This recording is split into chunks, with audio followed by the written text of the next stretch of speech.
Olá, sejam muito bem-vindos.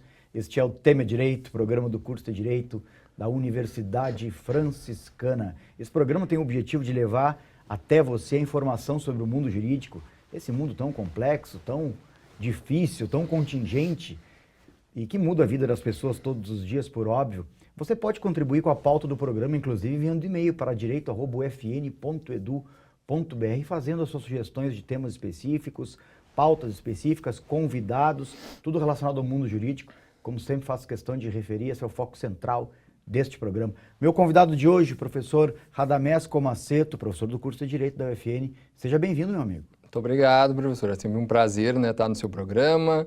Um programa que traz esse conhecimento jurídico, para a comunidade, não fica restrito somente a nós, que trabalhamos nesse meio jurídico. Sim. E é extremamente importante ter um programa assim. Esse programa, eu sempre costumo referir, ele é o braço extensionista do curso de Direito. E a gente tem que traduzir a conversa aqui numa linguagem que seja realmente acessível para todo mundo. Verdade. Né? Porque o nosso telespectador, graças a Deus, ele é de várias áreas. Ele é o médico também, é o dentista, é o mecânico. As pessoas me interpelam na rua e dizem, que legal o programa, aquele lá, sobre tal assunto. É muito bom, exatamente essa. E a nossa função enquanto instrumentadores do direito é facilitar o acesso. A comunidade tem que ter acesso aos direitos, saber interpretar o que nós tecnicamente conseguimos ver com facilidade, mas nós temos que reproduzir isso, Mas ainda tem aquela linguagem rebuscada, Radamés? Tu não pega de vez em quando isso, assim, aquela coisa mais... Parece que está cultuando, uma ciência... Tem bastante. Ainda tem. Eu vejo que é um movimento que cada vez vem perdendo, no dia a dia, mas ainda tem aqueles colegas que montam aquela petição inicial com 50 páginas e muitos termos em latim. E isso gera um distanciamento, claro, do cliente Mas a tecnologia hoje tem facilitado. Eu percebo um outro movimento dos clientes chegarem até o escritório já com muito conhecimento jurídico, claro, a IA... Eles investiram na inteligência artificial, Mas isso então, em qualquer área. Em qualquer área. Certamente na medicina lá acontece a mesma coisa. O cara já investigou tudo antes. Com certeza.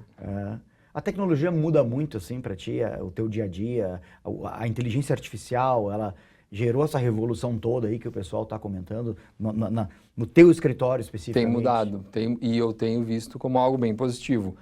No ano passado nós chamamos um técnico para nos instruir, porque eu vi que o pessoal já estava utilizando, então, aí para ter um cuidado, em razão de várias notícias, que utilizaram IA de forma inadequada, chamei um profissional da área, ele fez uma imersão, um treinamento, então hoje tenho algumas IAs pagas e tal, mas que todo mundo utiliza e saber como usar, utilizar o prompt, ter uma questão ética na utilização de alimentação com os dados ali, mas o que eu percebi, algo que antes, a questão técnica que vinha muito para mim, para eu instruir os associados e estagiários hoje, eles já estão vindo com algo já bem mais pronto, assim, então uma revisão final, isso a gente ganha em tempo, qualidade, teses que antes eram difíceis de ver de um estagiário fazer, hoje ele já está vindo com umas teses mais interessantes. É incrível o nível da informação hoje. É verdade. Eu fico pensando na época,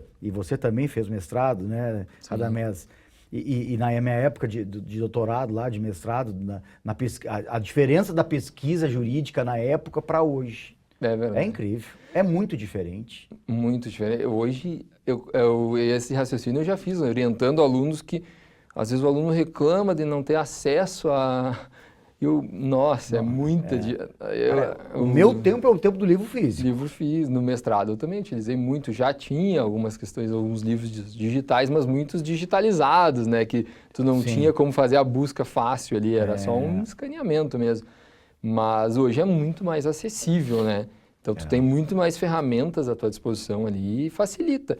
Agora é saber utilizar, é o que eu falo, inclusive em sala de aula, na disciplina de estágio, que eu não vou brigar com uma ferramenta nova, uma IA, mas eu tenho que domar aquilo para saber utilizar, A pessoa, o advogado, ele só vai ser substituído se ele quiser, porque se ele se utilizar da ferramenta a seu favor, ele vai ser um operador daquilo e usar para seu favor, Ela é um auxílio, ela é auxiliar, ela é complementar, ela não substitui. Ela ajuda muito. Ela é mais rápida, ela é confiável em alguma medida, se você sabe do que se trata, Sim, tu tem que ter um conhecimento exato para validar. Para as pessoas terem noção disso, a gente pesquisa julgados, por exemplo, com inteligência artificial, né? Uma coisa básica do advogado é ir lá no tribunal ver se aquilo realmente existe, porque ela, às vezes ela dá uma... Né? E aí vem as punições. Isso, algumas jurisprudências criadas pela IA, que ele não validou.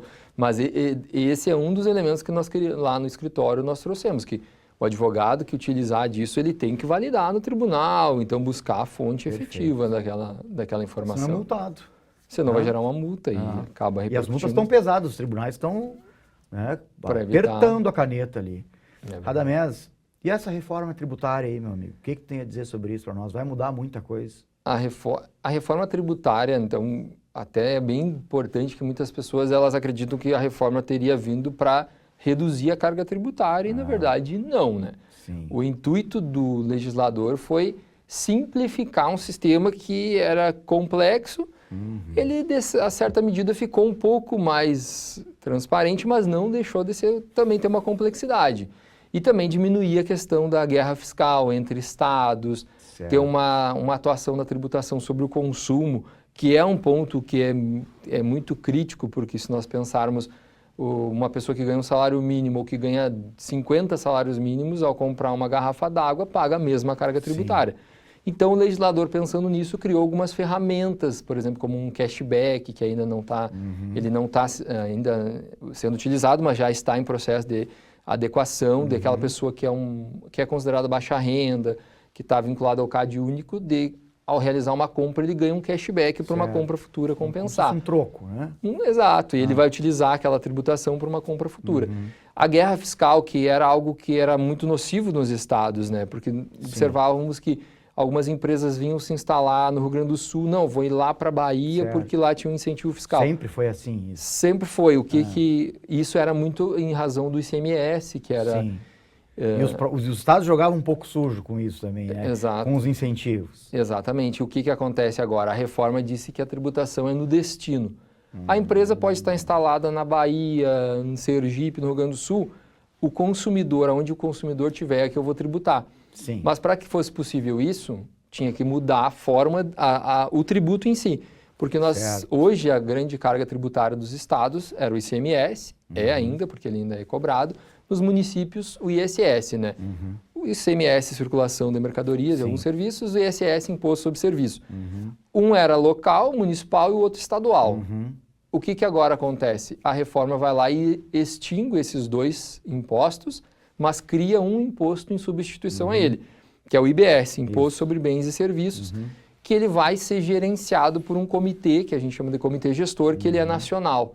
Ele é composto lá por um representante de cada estado e do Distrito Federal e 27 dos municípios, que foram escolhidos, então, para compor esse comitê. E, a partir dali, o indivíduo vai pagar o tributo, a empresa vai pagar, e aí depois vai ser distribuído conforme esse comitê prevê, né? As empresas tradicionalmente reclamavam, continuam reclamando sobre a carga tributária e tal. Tu vê alguma perspectiva de melhor desse cenário aí para o empresário? Sinceramente. Não, infelizmente eu não vejo uma perspectiva de melhora. O que eu vejo como uma perspectiva de melhora é a possibilidade de compensação. Porque a reforma, o que ela fez? A reforma, ela possibilita a não acumulação do tributo. Ou seja, o que eu paguei que eu comprei, eu sou um comerciante, comprei da indústria, da distribuição, toda aquela carga tributária passada não vai entrar na base de cálculo para quando eu for vender para o consumidor final. Eu vou poder compensar.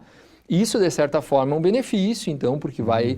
O fato de também essa questão de ter legislações diferentes entre estados, isso aí vai facilitar, com certeza, porque tinha o ICMS de FAO, a diferença da alíquota de um estado para o outro e tal. E isso vai gerar um benefício. O que talvez possa não ser tão benéfico quando o pequeno empresário, quando ele está no Simples Nacional... o Simples vai ser dividido. Tem o Simples puro, que é o que nós temos hoje. Eu vou lá, tributo sobre o faturamento, uma alíquota, uma guia única, excelente, simplificado. Porém, se eu tiver no Simples puro, o meu cliente, se eu prestar um serviço, vender um bem para uma outra empresa, ela não pode usar esse crédito. Agora eu tenho que ser aí o Simples híbrido, que aí o IBS e CBS eu pago separado. mas só que daí a alíquota é maior desses dois tributos. Eu pago a alíquota cheia, então o empresário do Simples talvez vai acabar pagando mais, mas para poder ser competitivo e concorrer com as outras empresas. Né? Mas não há uma esperança para o empresário, vamos denominar assim, em relação ao sistema tributário, então acho que vai dar elas por elas na reforma. Na questão tributária da atividade empresarial, porque o que nós temos? O PIS, COFINS, duas contribuições, deixam de existir a partir de 2027, elas serão totalmente extintas, mas passa a cobrar o CBS, Contribuição de Bens e Serviços, que é um tributo federal. Então, toda essa arrecadação vai para a União. 2026 começou a título de teste para as empresas começarem a emitir nota fiscal, a alíquota de 1%, foi prorrogado e tal, mas mais a título de teste. A partir do ano que vem, efetivamente, começa a se pagar esses tributos. Então, ICMS e ISS são substituídos pelo IBS, e o PIS/COFINS e o IPI, Imposto sobre Produtos Industrializados, ele não vai ser extinto, mas vai ter alíquota zero. Só vai incidir em produtos que são produzidos na Zona Franca de Manaus e que sejam produzidos em outro estado. Aí o outro estado paga só para a Zona Franca de Manaus continuar sendo atrativa para que as empresas continuem instaladas lá. Mas a questão da carga tributária, se vai haver uma redução, uma perspectiva, eu não vejo dessa forma. Eu vejo, talvez até majore, talvez pague mais. Tu vai pagar mais simplificado, tu vai ter possibilidade de ter compensação de crédito, um sistema um pouco mais simplificado, de fato, isso me parece que sim. Mas a grande reclamação dos empresários é a tributação sobre a divisão de lucros, né? A distribuição de dividendos, que até então não tinha nenhuma tributação. Então, poderia distribuir lucros ilimitados para a pessoa física e ele não vai pagar imposto de renda. Mas o que aconteceu? Então, ao mesmo tempo que o Estado, o governo federal vai lá e isenta aqueles que ganham até 5 salários mínimos, tem uma redução até quem ganha 7. Agora nós estamos falando mais da pessoa física, né? Da pessoa física. Que tem uma relação ali com o empresário, exatamente. Então, hoje, a partir desse ano, não mais. Se eu distribuir acima de 50 mil reais por mês de lucros, eu vou ter uma alíquota complementar de 10% sobre esse valor total. Então, isso era certo que uma hora ia acontecer, né? Existia uma grande... um lobby, né? Um movimento, porque era muito comum você ouvir falar do o empresário que tem investimento em empresas na Bolsa de Valores, que de um dividendos que ganhava 1 milhão por mês e tal, e não pagava imposto de renda da pessoa física. Enquanto que o CLT, por exemplo, ou o servidor público... Ele não tem opção, né? Porque ele vem retido. Então, é o que eu falo em sala de aula. A classe média é que mais paga imposto de renda, porque... movimento sempre foi assim. Agora a ideia é que o rico também, o super rico também pague, mas aquele que é baixa renda tem isenção, sempre teve, e agora a isenção foi ampliada. Quem é o classe média, então acima de 5 mil reais, esse aí já começa a pagar, e se for empregado, servidor público, já é retido.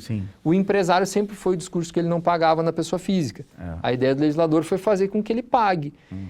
A minha grande crítica em relação a isso é preciso agora, nessa regulamentação, ter um olhar diferenciado para aquele pequeno, para o profissional liberal, por exemplo, médico, advogado, e o grande empresário, porque a gente tratou eles como se fosse tudo igual. Colocou todos no mesmo balão. No mesmo balão. O cara que está distribuindo 1 milhão, 2 milhões, 10 milhões de lucros, é uma realidade. 50 mil, claro que é acima da média do brasileiro, mas também não é um super rico e ele já vai começar a pagar. Então, e a partir dali, obviamente, começou a ter já alguns olhares e o advogado também está aqui para isso, né? Para tentar ver dentro de um planejamento tributário se é um empresário que tem várias atividades empresariais, outras empresas. Antes ele distribuía para a pessoa física e pegava esse dinheiro e jogava na outra empresa. Agora ele está criando uma holding para fazer, porque a transferência entre empresas não paga imposto de renda. Então daí, ao invés de passar no CPF para ir para outra empresa, eu já passo direto. Então daí começou a se estabelecer outras ferramentas para não tributar, né? Mas tem muita coisa para se conversar ainda sobre isso, né, professor? Vai longe. Vai longe. A reforma não é de um dia para a noite. Então, 2023 foi aprovada a emenda constitucional, foi todo um processo. Esse ano, 2026, que começou a ter um movimento prático. de começar a emitir nota fiscal com o CBS, IBS. O ano que vem começa a cobrança efetiva do CBS. Certo. Mas o IBS, nós vamos pagar ICMS e ISS até 2032, que é todo, ano após ano, vai aumentando a alíquota do IBS e diminuindo do ICMS, até que 2033 é que vai ter a efetiva implementação da reforma tributária. Maravilha. Professor, quero agradecer a presença aqui no programa, te parabenizar pelo trabalho lá na graduação, os alunos sempre elogiando. Muito obrigado. Fica esse reconhecimento que eu acho que é importante a gente realizar aqui. É importante. A gente, quanto professor e advogado, a gente tenta, né, eu tento nas minhas aulas sempre esse olhar que o que eu posso contribuir mais acentuadamente da prática e trazer para o dia a dia também acadêmico, que eu acho que é um casamento importante, né? A teoria com a prática ali é algo bem importante. Maravilha, muito obrigado. E agradecemos a você também pela audiência. Fique ligado nos próximos programas da TV da Universidade Franciscana. Grande abraço.